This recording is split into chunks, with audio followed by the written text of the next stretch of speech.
Hello, my name is Dr. George Mochocki, and welcome to Harper College Marketing 105 Sports Marketing. Today we're going to be covering Chapter 2, Contingency Framework for Strategic Sports Marketing. Alright, so you already had the book. Remember, part of the whole process, you already printed out the mind map. You've read the chapter from the author. You looked at the PowerPoints, and this is an overview, maybe a half an hour lecture for my online class, also utilized for my face-to-face class, or some other instructor that's teaching the Marketing 105 Sports Marketing as to help you learn the subject area. Okay, so let's talk about strategic contingency. In marketing, in any kind of business, and what you'll find out here, you'll have the SWOT, your strength, weakness, and opportunity, and threats. No matter what your best intentions are, your best plan, nothing is 100% guaranteed. All businesses have to have a contingency plan. Alright, so let's talk about what's in this chapter. Quick overview. I'm going to click on here. Remember, utilize my mind maps. And I'm going to make this just a little bit bigger just for this presentation because it works out nicer. I'll go at 200. See. Oh, perfect. All right, sports marketing, general information, describe major internal contingencies, and we'll talk about that. We're going to talk about internal contingencies within the organization. We're going to talk about external contingencies, how we respond to the environment outside, environmental scanning and monitoring of external contingencies. We don't live in a bubble, especially in marketing. Everything's outside. Things happen so quickly, we have to be fluid and responsive in marketing. Could we pick up on what is going on at that time, and could we turn it around and, for lack of better things, either improve our brand name, improve our spectators' response or participant, or whatever it is, utilize that, whether I am a large organization or a small sports bar. What's going on? If we want something at the Olympics, shouldn't I have like an Olympic drink? Remember, it's spontaneous. You have to be able to respond quickly. All right, explain and conduct a SWOT analysis. We'll discuss later on, I think, the SWOT analysis: strengths, weaknesses, opportunity, and threats. Remember, strengths and weaknesses are within the organization. Opportunity and threats are outside the organization. Okay? All right, define internal, external contingency. That's it for the chapter. Read the book. It's not that it's easy reading. It's been the author did an excellent job. It's within I think 2014. Only 3 years what do you call it? Behind, for lack of better words. A lot of things that's happened in the sports industry. You know, we had an election coming in there. Just keep your mind open. But it gives you good foundational information. Okay, the rationale model. Okay, system understanding, managing an environment. You have to be able to manage out external either threats or opportunities. Okay, no one marketing strategy is effective than another. I mean, it depends on your market, your target, your demographics, your niche, who you're trying to convince or maintain. Organization does not operate in isolation. Now look, in the book, in the author, and if you look at the author's students' PowerPoints, one other thing, when you click on the author's in the author's book, I'm not doing this here, they have quick quizzes. Underneath the students, I provided you the website to link to the author, for the publisher. That's the book we're utilizing as a basis, and then I add on more information, or we do that during a discussion on a fully online class. All right, so long-term neck. Okay, now here's the model. Now let's look at it. I'm going to blow this up a little bit. I can make this bigger here. Hang on. Now, those of you who had me before were live. Okay, so when I'm looking at live, here's the model. Basically, here's your external contingency. And in a nutshell, this is the whole chapter reading, chapter 12. External contingencies. Remember, part of the SWOT: strength, weakness, opportunities, and threats. Opportunity, threats. What's going on with our competition? And competitions in the sport, it could be a similar sport. Let's say if they're upset, the NFL. I'll just use that because that the ratings are going down. But I'm a sports fanatic. I'd utilize that because I like to watch entertainment to escape reality, like I mentioned in earlier chapter. So if for some reason, if I have one sport that I enjoy. Most people enjoy, they may like football, they may like soccer, they may like football and soccer. A lot of people who are spectators kind of enjoy different sports depending on the season. If one sport is too political for me, I don't need the politics. I'm bombarded with that with mainstream media. I want to get away for entertainment. Like it or not, marketing, sports is an entertainment business. How do I entertain my clientele? Simple line. I want to be entertained. I don't want to be preached. I don't want to be lectured. Let's go for it. So what's my competition? If I'm upset with the NFL, what will I utilize as a substitute? Maybe I'll take the National Hockey League. It's about the same time in the code. In a similar season. What about if I would go maybe soccer or something else? Remember, it's like if I'm upset with or the coffee price is too high, I'll find an alternative. Same thing with sports. Once you leave a certain sports, you may come back, but you gave up that loyalty because now all of a sudden you get more interested in the other sport. You have to be careful. Okay, so what's my competition doing? How are they responding to the similar external forces? What's the legal and political? That's where we're at right now, legal, political.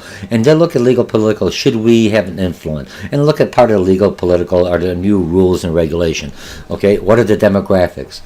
Who are my audience? The core audience. If they're dwindling, how do I open up a new core audience? And a lot of the entertainment, the sports arena are basically trying to bring in more younger viewers, more spectators, more participants. How's the technology work? Everything's on a smartphone, everything else. What about the culture in general? The overall culture, who I'm trying to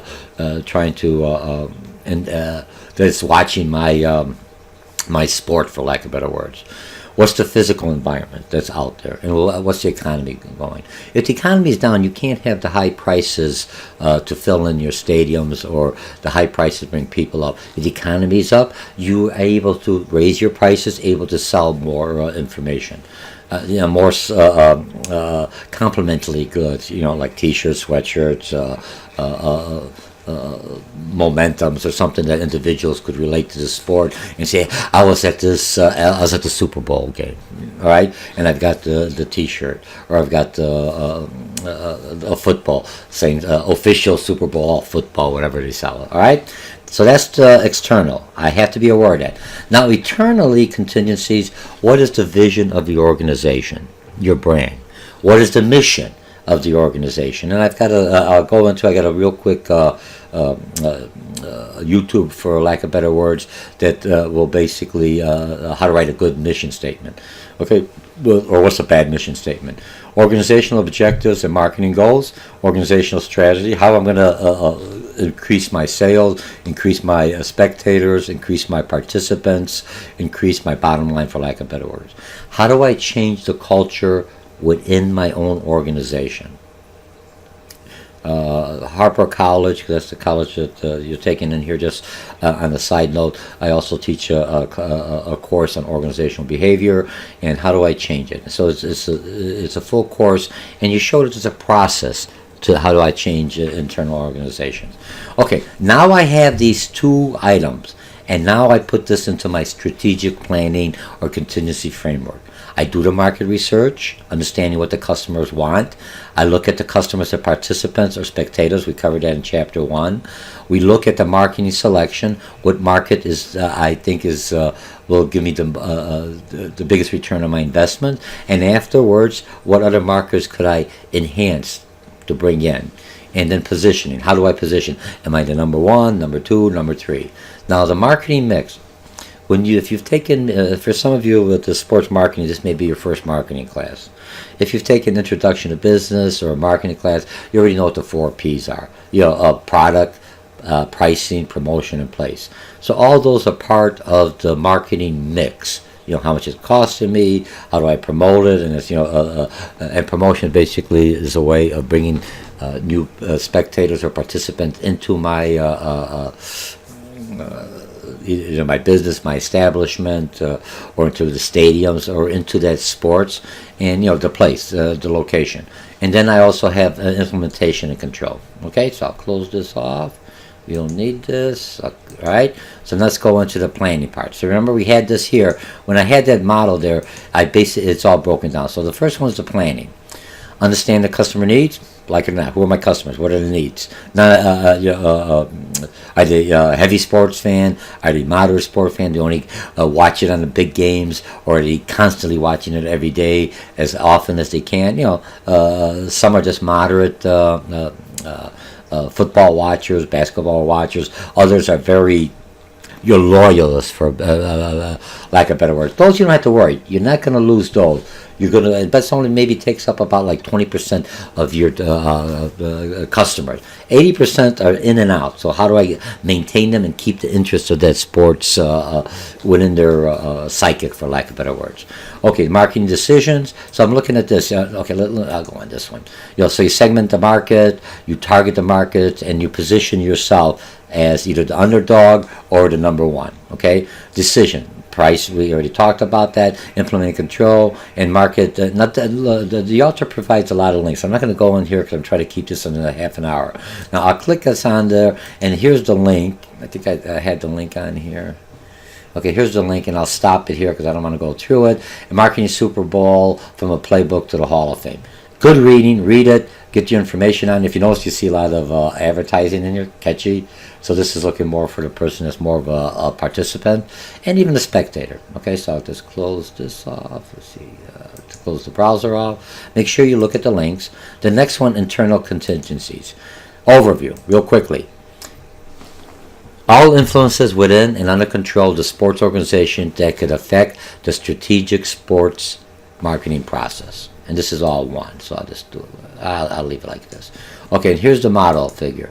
So here's your organizational objectives, here's your vision, here's your organizational culture, and your strategy. You see, they're all tied in together. If I'm looking at the strategic, they all have to work together. It's one fine-tuned organization or strategic plan that you have incorporated. And then here, Kentucky Sells Rights. Again, look at the sites. I'm not going to go into it. Look at the author. Okay, so organization mission, a guide, actions for organization, provides network or contents for the company strategies that are formulated. Okay. The next one here is examples from the book. And I'm not going to look at how to write a mission statement. Now, I've got this link here. I'll see if I can get it going. See if I can get it. Okay, so here's what I'm going to do, class. I'm going to click on the link because I think this is a good link. I like this. It's real quickly, and I want to use this. It's from a company called Fast Track. I'm just going to copy it, and I'll go in here, and I'll use Chrome. I use either one. Doesn't make a difference. If you notice, I've got them all listed down here. Okay, I'll close this out, and I just want to. I thought I had the link in okay. And let me just hit enter. Okay. Again, you got the ads. Start, tax code. Skip the ads. Okay, by company, Fast Company. And let's just go through this.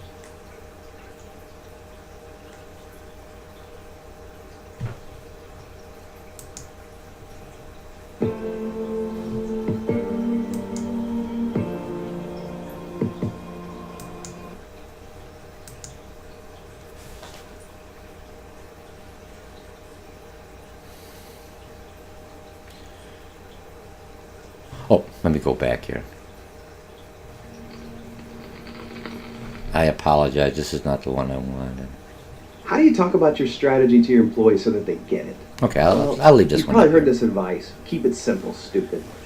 And the subtext of that is usually that you should keep it simple because your people are stupid. But that's not why you should be simple. Simple is not about dumbing down. It's not about solving a comprehension problem. What simple does is solve a different problem, which is called decision paralysis. Now, decision paralysis is a finding from psychology that says the more options that we're exposed to, the more likely we are to kind of freeze up and go with the path of least resistance. So I'll tell you about one famous study from psychology. There was a grocery store where they set up a table with 24 different kinds of jam on it, and people could come up and try different kinds, and it was really popular. And then on another day, they created a table with just 6 kinds of jam. And people still liked that, but it wasn't quite the sensation of the other one. But here's the twist. When they counted up the number of jars of jam that it sold, the table with only 6 kinds of jam outsold the other one 10 to 1. Now, why is that? Well, it's because when you're faced with a choice among 24 different kinds, you freeze up and you think, maybe I'll just go get the eggs instead. So think about the tensions in your business that could cause decision paralysis. I mean, I promise you, it's a heck of a lot worse than picking between, strawberry and boysenberry. You've got tensions between maximizing profitability and growing revenue, between, serving customers really well and minimizing costs, between the quality of your product and the speed to market. You fold a bunch of these things together, and you've got a recipe for decision paralysis. So what do you do? What's the solution? It sounds really bleak. It's not so bleak. All you need to do is get simple. So I met a guy named Hoover Adams. And Adams is the publisher of a paper called The Dunn Daily Record, which serves Dunn, North Carolina. It's a small paper, but it's actually one of the most successful small papers in the country, to the point where every household in Dunn actually buys 1.12 copies of the Dunn Daily Record. So I asked Adams what his record of success was, what his recipe was, and he said he'd had the same strategy for 40 straight years. And it came down to 3 things: names, names, and names. And what he meant by that was he wants to get as many local citizens from Dunn in the paper every day as possible. Now, that is simple, and it helps people make decisions. So if you're the photo editor, for instance, and you've got a choice between 2 photos for the next edition, and one of them is a really beautiful shot of the public park, and the other is a really boring photo of 9 people sitting around a conference room table with fluorescent lights, which one do you run? Well, you run the boring one, because it gives you a chance to put in 9 additional names to the next edition. Now, Adams has a good reason for this strategy. He says, look, Try to get the people involved in your ads, is what he's trying to tell you, or your strategy. Report on the big stories of the day. But what we can do that nobody else can do is tell you what your neighbors are up to. We can tell you how many points little Johnny scored at the basketball game last night. And with Remember, you have to get your spectators starting earlier. Is he's allowing everyone at the Daily Record to make decisions every day in the same way that he would. And that's what simplicity is all about. It's about aligning people so that everybody is rowing the same direction. And it's about breaking up the decision paralysis that you'll see in every organization. So if you want to learn more about decision paralysis, I've set up some links at this site, fastcompany.com/heat. Okay, I'm not trying to sell the company or anything else, but let me go back here.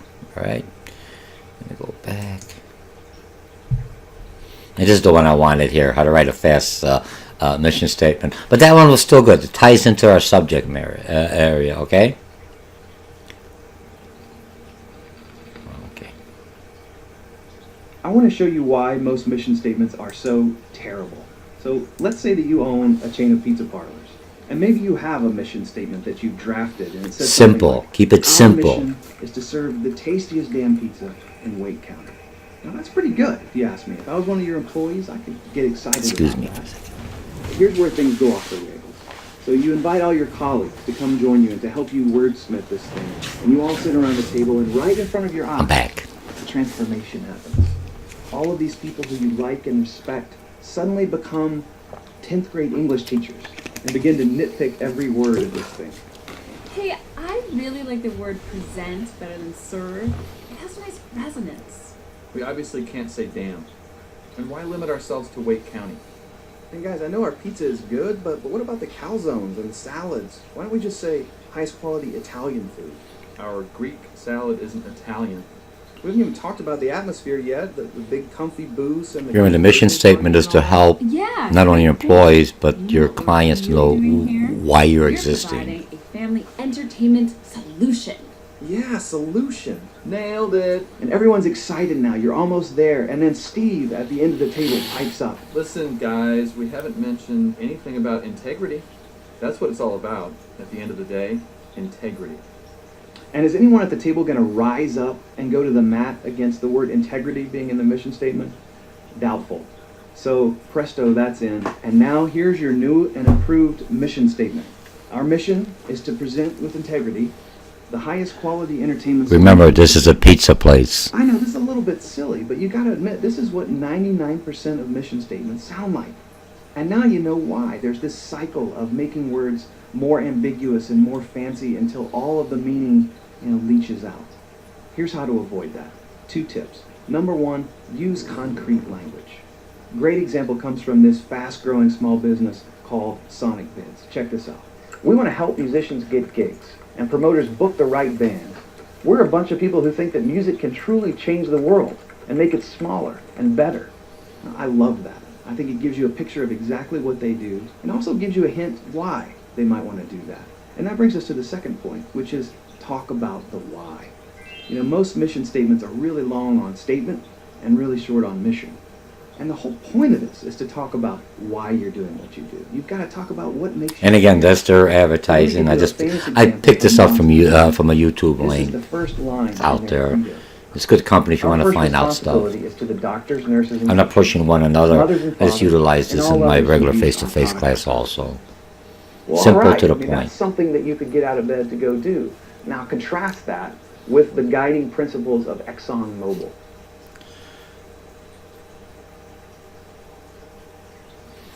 Did you feel that? A little part of your soul just died reading that mission statement. So now you've seen why bad mission statements happen to good people, and I've given you 2 tips for avoiding that fate. If you're interested in learning more about writing a great mission statement, go to Again, looking them up. They're good. It's pretty good. All right. I'm going to Okay. challenge you to do. Okay. Okay. Let me go back in here. Where are we? All right. So, like I said, the links are good. This one, so 6 minutes, but 2 different things on strategy and on how to write a good mission statement. Because some of you from this class, some of the students already I've been communicating with. A lot of my students are taking sports marketing. That's the area of concentration in marketing that they want to go into, and you'll have to be aware how to write certain mission statements. Okay, so let's look.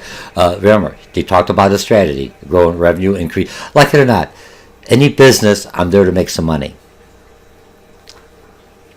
And how much? Improvement and return on investment. If you take finance, enhanced community relations efforts, and I think that's what the NFL is trying to do, bring it around, be part of the community. Superior customer service, and that's what I get for my product. Okay, and the next one is marketing. When they talk about SMART goals, part of business, part of marketing, you have to have goals and objectives. Goals are longer, objectives are shorter in nature. So what are SMART goals? If I look at SMART goals, it has to be specific. I want to increase revenue. Let me open up this one. I want to increase revenue. How am I going to do that? It had to be measurable. No touchy feeling. I got to see the actual numbers. It has to be attainable. I have to be able to achieve it. If I want to go to a market, there's no way in heck I could get it. Or look at yourself. If you're trying to be, I want to go work as a marketing a consultant with the Cubs. There's no way in heck you're going to get in there. You just got a degree. You have to work your way up. So it's an attainable thing. But you sure could get a job in marketing, maybe for a high school, or you could get it for sports marketing, or from a smaller companies. Remember, so is it attainable? Is it realistic? Are the numbers realistic that you're going to try to do? Okay, and is it timely? Remember, timely is it has to be now. If you're going to give the market, if I'm going to talk, hey, great, the U.S. won in the Olympics, blah, blah, blah, skiing, or whatever, or hockey. It has to be now. You can't say, we're going to have a sale or a drink or something for the U.S. Olympics, and it already was back in the winter, and now we're in the Summer Olympics, okay? And then they had examples, the author had examples on there. Okay, now, marketing criteria. When I'm looking at the marketing criteria, it has to be suitability, match your audience, match the message. It has to be everything, so it doesn't look like it's dysfunctional. It's seamless. If you look at the ads or the advertising, and then do this down the road, we'll do it on the Super Bowl, this last Super Bowl that they had. A lot of people don't want to watch the Super Bowl. They just come in there and watch the ads in halftime, okay? Is it acceptable to the audience? Is it feasible? Is it motivating people? Yeah, I want to come in there. Yes, I have that. Remember, the problem with the NFL, they are very social focused. What's happening now is, but they missed the core value of their spectators, for lack of better words. Distilled, for lack of better words, very patriotic, very American. And I'm not. Don't say, "Oh, George, you're going this way." Dr. George, I'm just telling you reality. When you look at it, this is what's going on. Look at the number. You could have everything, and it's not only one thing. The other things with the NFL, as I mentioned in Chapter 1, is the concussion with kids and everything else. But how do I overcome that? So if I had to do something, a marketing thing, I'm going to say, hey, if I want more kids to get into football, because anything with the political will pass over. In a couple of years, we'll forget it and they'll be back up normal. Just got to come back to the transition. It goes like this, drops down, and then they'll figure it out and come back up there. But will that bring the people back to the NFL? A lot of the moms are worried. Hey, my little Johnny or my little Susie, they're playing football. They're going to have head concussions for the rest of their life at this age. Okay, so how do I overcome that? So would you do that? The new helmets, because of the technology, you can put them on. It'll tell you if you got the cushion. It has shock absorbers. Trust me, there's so much in there. You could have a readout. I think this was a hit. This concussion wasn't that harsh or whatever. You see, I can overcome that. So I take care of the new spectators and participants that are going to fill in for my diehards that are always there. They love the sport, but how do I bring the new generation? If I'm looking at the mills or the Gen Xers or the new generation, Generation Z, are they into football? That's from 2000 on. This is what's going to be keeping your sport active. And if you look at some of them, I think they had some. I was looking at some research studies that a lot of Generation Z individuals they don't care about the sports as much as maybe baby boomers or the mill or Generation Y. Okay. Now, is it understandable? Is it commitment, participant, everything else? That's everything else you have to look. Now, the relationship between the different strategies, again, remember when I look at this, and you've got this in your book, I'm not going to go through it. I just bring it in here so people could look at it. You're right. It's a level, the corporate, gives it to the business, gives it to function, strategic marketing. It comes out to the operation, and this way it comes back in. All right? And it comes up your development, compete, enhance, and performance. Okay?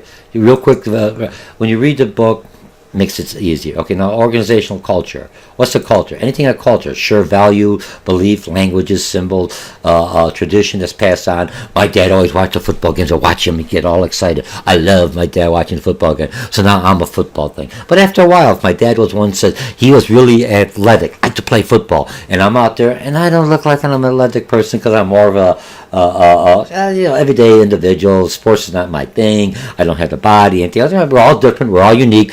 And my dad said, you got to learn to catch that ball. After a while, I'm not going to follow that. But if I love my dad, I'm going to try to get into the same thing because that's part of the peer pressure. That's part of the exposure.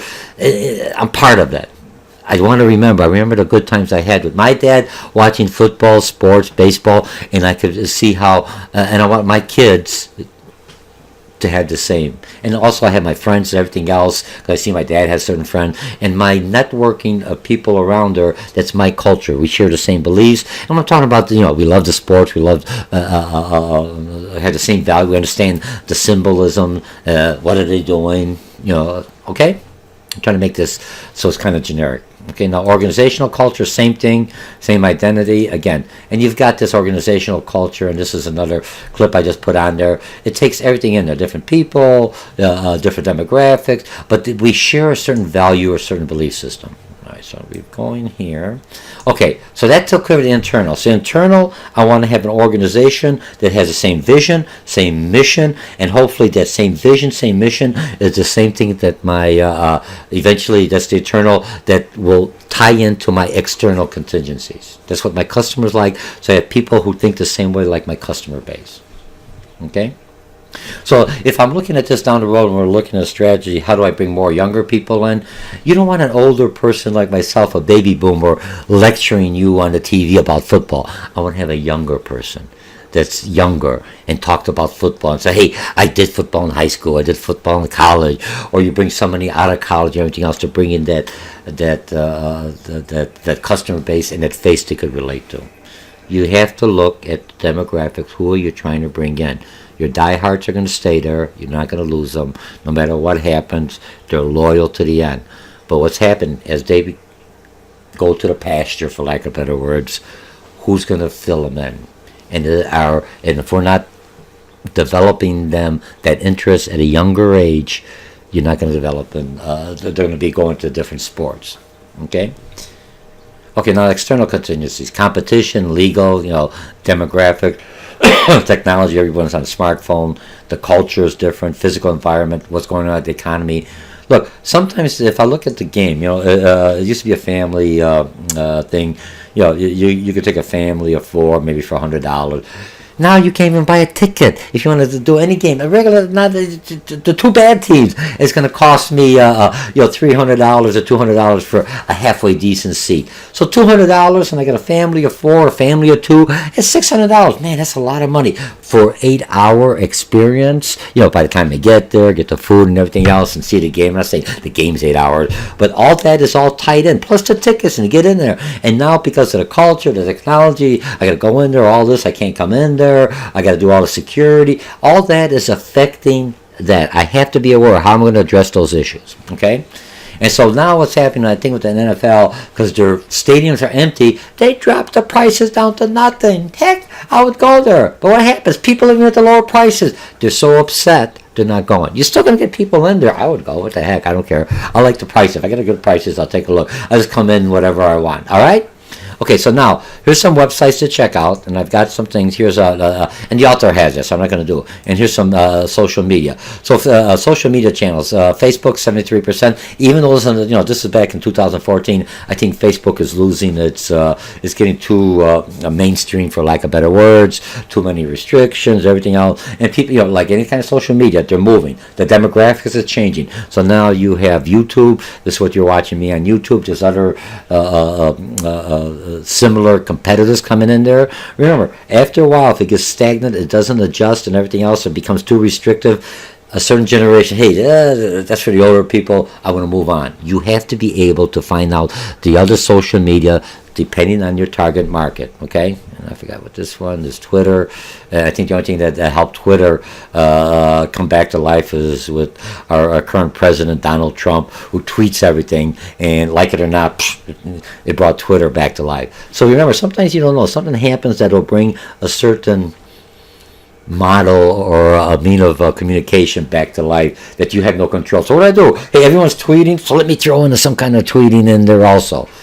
So people are on the Twitter. They may listen to the president, may not listen to the president, but at least they're active in that platform. So maybe I should at least have another footprint of my own, promoting my product or sports or industry or bar or whatever it is. Remember, sports marketing is not only just about the major sports. It trickles down to the shops that sell the memorabilia. It trickles down to the sports bar. It trickles down to a lot of the people making the stuff, the football. It trickles down to golf or yoga or whatever sport. All that whole industry is all tied into this. And what social media should I utilize? Again, then you got the regulatory Title X or Title 9 on no discrimination, overview, 3 points, compliance test. Look at that. It's basically there's no discrimination. So if you look at a lot of high school programs, used to be, especially in high school, a lot of sports were basically male dominated. Baseball, football, and soccer's coming in. That's multi. You could have both sexes playing in soccer. A lot of high schools will have that, but basketball. But now they have to have the same amount of money, saying designated to the females or to the ladies playing basketball, playing baseball. I kind of like to look at it. Man, some of those players are pretty good, man. I see some of that. I like softball. And I watch the softball league. When I look at them, man, I can't throw that ball like that. Shoo! But they got it. So now what are you doing? You're bringing in that female element that you're trying to get into that sport. Indirectly, the government make me do it. Okay, hey man, I'm making money off of it. Oh, and plus, now I'm getting in. So if I'm bringing in the ladies playing softball, they will also bring their boyfriends or their family members, and they may look at the male or the regular baseball. Do you see what I'm trying to say? Look, remember, I'm not reading off a script. I'm live. Those of you who have me, I don't change it. I'm trying to tie this in like in the classroom, but there's nobody responding to me, so I'm trying to throw it in. All right? So we have that. Now, the next thing, we're almost done here. Now, the one thing you have to understand in business, in marketing, I'm always doing an environmental scan. You cannot be stagnant. There's no way you're going to be successful. too much. Technology changes like this. One thing that's acceptable now, boom, may not be acceptable. The other thing, who's my market? Remember, my loyal fans are going to be there. You got to really upset them, for lack of a better word. But the people right in the middle, and the people that may just be like casual users, I want to bring them in to watch more. So I have to scan what's going on. If I look at the National Hockey League, what happened? I'm from Chicago, all right? The National Hockey League. The Blackhawks were doing great. They won a couple of times. Not that the worst in the thing, but people are in there. If I'm a Blackhawk fan, I'm watching them all the way in. But you have new spectators coming in to watch them when they're in their glory, and I got them hooked or interested in the sport, and they've got their for lack of better words, the stars that they like to look at. I've tried to keep this very general, all right? Identify who will be responsible for scanning. Someone's got to look out there. And when you're scanning on which market is more profitable, which market I didn't tap. Maybe some markets I can't tap. No matter what, they're not going to do the sport. Drop it. You know, there's no money involved in that. Remember, you're always trying to get the most for your return on your investments and your advertising and everything else. Get the information on the 3 C's. And the 3 C's is customers. Know your customers. Know what your competition. When you're looking at competition, we're looking at football. Remember, football. Do I watch do I go for the Chicago Bears or the Packers? You know, we're at either one. But they're still in the same industry. I got to look at my competition. What about at the same time? What's going on in maybe soccer? What's going worldwide? What's going on in bowling? What's going on in some other industry or some other sport? 'Cause remember, if they're upset with one, they may go to another. Because you have to look at it. Remember, it's entertainment. Am I going to watch the football game or am I going to watch regular TV? What's my competition and the company that's sponsoring? Assure integrity of the scan info is basically through structured interaction and communication. Don't talk down to your audience. They're sharper than you think. Oh, he's a sports person. I had a class last semester, face-to-face class. You know, I'm a baby boomer, you know. So if I say something, please don't take it that I'm upsetting you.